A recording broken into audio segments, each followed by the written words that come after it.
top stories of the day. Understand the issues that matter.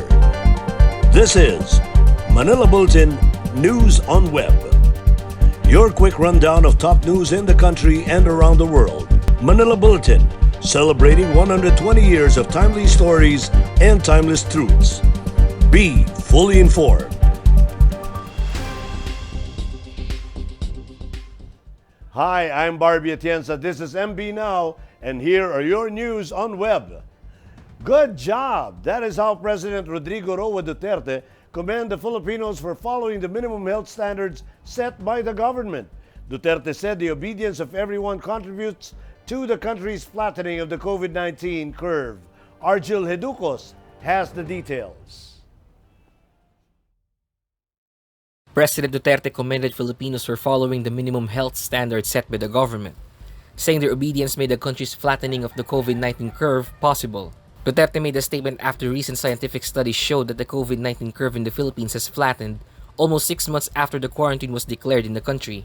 In his televised address to the public on Monday, President Duterte said he was pleased to be informed that the Philippines is moving towards winning the fight against COVID-19.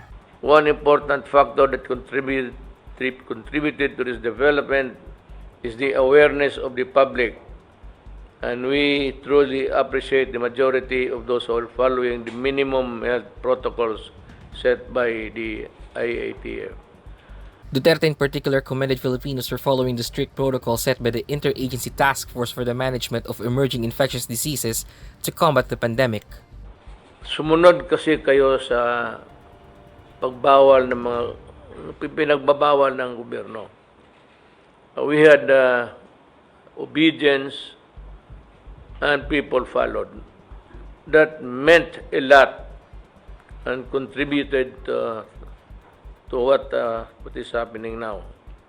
That there is a flattening of cases. The President likewise commended the local government units for the implementation of antivirus measures in their localities. The President reminded the public to keep on wearing face masks, washing their hands, and practicing social distancing. For MB Now, this is Argil Heducos reporting. Interior Secretary Eduardo Año on Tuesday said the government will soon implement a strict no-home quarantine policy. Año said the National Task Force Against COVID-19 has already started discussions on the policy which will no longer allow home quarantine for mild and asymptomatic COVID-19 patients. Año said the no-home quarantine policy will be for the good and sake of all family members of COVID-19 patients. The DILG chief also said once the policy is approved by the Interagency Task Force for the Management of Emerging Infectious Diseases, it will be transformed into a joint memorandum circular between the DOH and the DILG. Filipinos can start unmasking themselves and start living close to a normal life before the end of the year, according to a UP expert. But it is still imperative for people to double their efforts in following minimum health standards in this drawn-out battle against the coronavirus disease. Charina Nicole Ongki has this report.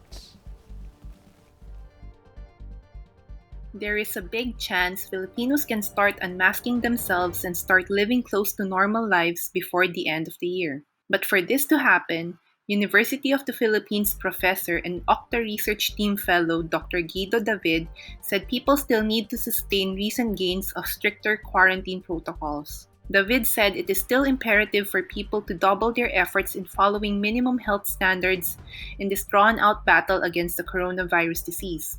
David said in Cebu City, once the country's COVID-19 hotbed, numbers have been truly encouraging as its basic reproduction number dropped dramatically to as low as 0.6 from a high of 2 back in June. Na sinasabi nila nung una matitigas na yung ulo sa Cebu kaya nagkakaroon ng surge nun. Pero at the same time, na-manage na nila and continued na sila. Parang 2 months na sila na on the downward trend. Nag-decrease yung cases nila. So, ibig sabihin, kung if ever may ano man nun, sinabi na gano'n, may medyo mas resistant yung mga Cebuanos, wala na yun yung problema na gano'n kasi na-contain nila yung virus. And gano'n rin siguro sa Metro Manila, baka nung una, medyo mas marami pasaway, pero nakita natin na parang seryoso talaga tong problema nito kasi pwede tayong ibalik sa MECQ. Nangyari yun, diba? I mean, ayaw nating ibalik tayo sa MECQ hanggat maaari. Metro Manila and a number of neighboring provinces were placed under modified enhanced community quarantine from August 4 to 18, partly due to spike in cases, but mainly because of the medical frontliners' call for a timeout. The VID believes that while the current downward trend is the end result of the 2-week MECQ, people have been quite successful recently in adjusting to the general community quarantine way of life. May part dito effect ng MECQ, pero I would think na post MECQ na rin yan kasi naka 2 weeks na tayo of GCQ. And hindi lang naman yung number of cases yung bumababa, pati yung positivity rate bumababa din. Now at 12% sa Metro Manila. It was as high as 19%. So kung wala nang effect MECQ, posibleng tumataas na dapat yung positivity rate. Pero ngayon, pati bumababa pa rin naman siya. So tingin naman natin, sustained naman talaga itong yung trend na pababa mula nung MECQ papuntang GCQ. That percentage, the VID said, reached as high as 19% during the peak of the pandemic back in March. Should this trend continue, the VID sees better days ahead for the country, specifically during the holiday season. I mean, possible naman yan. Wala naman tayong sinasabing imposible. Pero most likely, within the year, at the end of the year, baka kahit na pwede na siguro, marami pa rin siguro safety, mask pa rin. At least sa general public areas. Pero baka pag, sa mga certain places, baka kahit hindi na nakamask yung tao. Pero, mahirap pangunahan yan. May a few months pa tayo before that. So, tingnan muna natin yung trends. The VID is hopeful those who have been active of late, specifically those who have started to work on a regular basis outside of their homes, would not let their guard down. I'm hopeful, pero syempre, yung mga numbers binabantayan natin lagi. Pag nagkaroon ng slight surge, we will serve a warning na rin sa mga tao na nagkakaroon tayo ng surge. Pero sana naman huwag mangyari yan. Sana. For MB Now, this is Zarina Nicole Ongki reporting. Justice Secretary Bernardo Guevara on Tuesday said no one swayed President Duterte's decision to grant absolute pardon to United States Marine Joseph Scott Pemberton. The Secretary said that granting executive clemency was the President's constitutional prerogative and that even outgoing U.S. Ambassador Sung King did not expect the President to pardon Pemberton. The U.S. Ambassador was in Malacanang Monday for his farewell call on the President. The President granted pardon to Pemberton despite the opposition made by the family of slain transgender Jennifer Laude to the order of the Olongapo City Court to grant him early release after crediting his Good Conduct Time Allowance or GCTA. Virginia Laxa Suarez, the legal counsel for the Laude family, argued that there was no way that Pemberton accumulated GCTA since he is detained in Camp Aguinaldo in Quezon City and not in any of the national penitentiaries where his good conduct can be recorded. In Metro News, hospital occupancy rate for COVID-19 in Manila down to 50%. Pasig City's patient management system app nears completion. And Navotas to find residents taking groupies without face masks and not observing social distancing. More from this report. The occupancy rate of COVID-19 facilities in Manila is now down to 50%, as announced by Manila Mayor Francisco Isko Moreno Dumagoso. He said this indicates that the city's patients are receiving proper care from their medical and health professionals. The Manila Mayor thanked the city's frontline health workers and reminded residents to continue practicing safety and health protocols.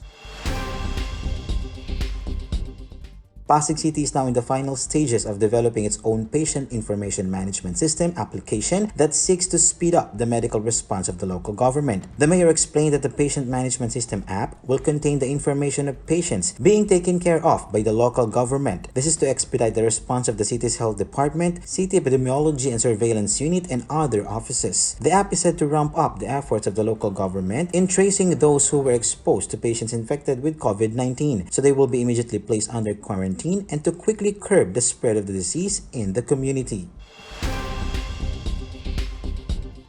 Taking group selfies in public places without wearing face masks and observing social distancing could cost you a fine in Navotas City. Mayor Toby Tiangco received a report that at least 4 individuals were photographed taking a groupie close to each other last Sunday. Tiangco described their action as something that does not show concern for oneself for the others. He also urged Valenzuelano to strictly follow rules so no more people will get infected and everyone's cooperation will soon end the pandemic.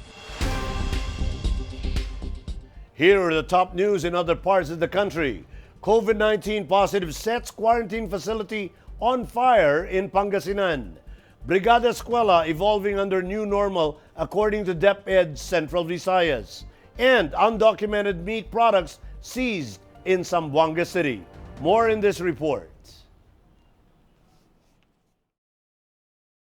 After escaping from a hospital where he was confined as a coronavirus disease patient, a man set on fire a social hall where he was transferred for quarantine in Barangay Giset Norte in San Manuel, Pangasinan last Sunday, September 6. 85-year-old Jacinto de los Santos reportedly set ablaze the social hall of the barangay quarantine facility after the duty nurse refused to let him leave the facility. His reason for starting the fire is still unknown. The fire started at 2 p.m. before responding Bureau of Fire and Protection personnel were able to put it out 20 minutes later. The amount of damage to the quarantine facility is still being determined, and no one was injured during the fire. The Department of Education in Central Visayas said on Monday that the week-long Brigada Eskwela has evolved into a brand new packaging of cooperation between the educators and the parents of school children amid the coronavirus pandemic. The activity this year started with the Partnership Webinar Series number 2 that oriented DepEd's household partners or parents on the facilitation of the students' home-based learning. It was participated in by 3,500 parents from regions 6, 7, and 8. The sessions also discussed the general concept of the various distance learning delivery modalities and at the same time taught the parents on how to act as tutors to their children. The Office of the City Veterinarian or OC-Vet in Zamboanga City disposed on Monday afternoon some 345 kilos of seized undocumented processed meat products as the office tightened its watch against African swine fever. The processed pork and chicken chorizo were confiscated last weekend at the local wharf. The shipment was seized after the shipper failed to present the required veterinary shipping permits as well as authorization from the Food and Drug Administration. The confiscated items were properly disposed of at the veterinary quarantine office by the OC-Vet. In world news, California fire triggered by gender reveal firework. Stranded Rohingya migrants undergo COVID-19 tests in Indonesia. And Chinese tourists enjoy hot pot in a swimming pool. Let's watch this. Fires continue to rage in California, which is currently facing a heat wave. According to California Fire in San Diego, the Valley Fire in the Hapotal Valley burned more than 16 kilometers overnight, with no containment and 10 other structures were destroyed. The El Dorado fire was sparked by pyrotechnics used at the gender reveal party. Many residents were forced to flee their homes. No arrests have been made in the ongoing investigation. Possible charges also depend on whether any homes are lost or injuries sustained, according to the fire captain. Nearly 300 Rohingya migrants underwent preliminary health checks and screening for COVID-19 in Aceh, Indonesia, after reaching shore early Monday morning. The group claims to have been at sea for 7 months. Around 30 may have died during the perilous high seas voyage. Around 1 million Muslim Rohingya lived in cramped and squalid refugee camps in Bangladesh next to their native Myanmar, where human traffickers run lucrative operations, promising to find them sanctuary abroad. A water park in southwest China's Chongqing municipality, a city known as a mecca for hot pot lovers, has recently offered a special treat for food pilgrims. They are enjoying hot pots while sitting in ice buckets in an outdoor swimming pool with their family and friends. This unique dining experience while beating the heat received plenty of responses from netizens. In entertainment, K-pop superstars BTS' recent feat of topping the Billboard Hot 100 chart will generate an economic effect, according to the Korean government. Korea's Ministry of Culture, Sports and Tourism and the Korea Culture and Tourism Institute issued a report on September 7 that estimated the impact of the Hot 100 achievement that made BTS the first Korean artist to top the chart with their new single, Dynamite. The report estimated that the idol group's feat will generate a value of 1.23 trillion won in the production sector and 480 billion won as added value for a total of 1.7 trillion won. A total of 7,928 jobs will also be created as an effect of the Hot 100 achievement. As a result, Guinness World Records declared that Dynamite set 3 new records: most viewed YouTube video in 24 hours, most viewed YouTube music video in 24 hours, and the most viewed YouTube music video in 24 hours by a K-pop group. An enterprising fan found out about Mendoza's secret blog, and the actress is not happy about it. In a lengthy post on the site, the 25-year-old star admitted to feel upset about the whole thing. She also admitted that it made her sad that the person who discovered the site felt the need to share it with others on Twitter. Though she understands people will still find out about it one way or the other, Maine wished the person who found the page did not share it with everyone. The young star then urged people to refrain from tagging her on Twitter about her entries on the said blog because it feels weird and awkward. Now in sports, former coach Reyes was among those who paid tribute to Kelly Williams after the 2008 PBA Most Valuable Player and 2-time Comeback Player of the Year announced his retirement on Monday. Reyes is responsible for bringing Williams, who was born and raised in Detroit, to an American father and Filipino mother, over to the country to try out for the national team in 2005. Reyes and Williams eventually joined forces with the national squad in the 2007 FIBA Asia Championship and at Talk and Text, where they won 3 PBA championships. Williams wound up playing for the Philippines in the Jones Cup and other pocket tournaments, won a championship with Magnolia in the defunct Philippine Basketball League before starting his PBA career in 2006 as the top overall pick of Santa Lucia. Williams was traded alongside Ryan Reyes to TNT in 2010 to join an already talented squad powered by Jimmy Alapag, Jason Castro, Radidel De Ocampo, Harvey Carey, Larry Fonacier, and Jared Dillinger. Williams and Alapag were also teammates with the national team that placed 9th overall in the 2007 FIBA Asia Championship in Tokushima, Japan.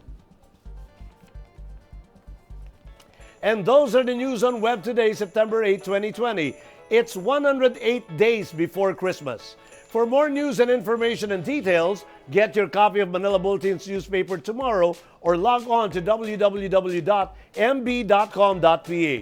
You may also subscribe to our newsletter through the link on this video's caption to have the day's latest news delivered to your inbox.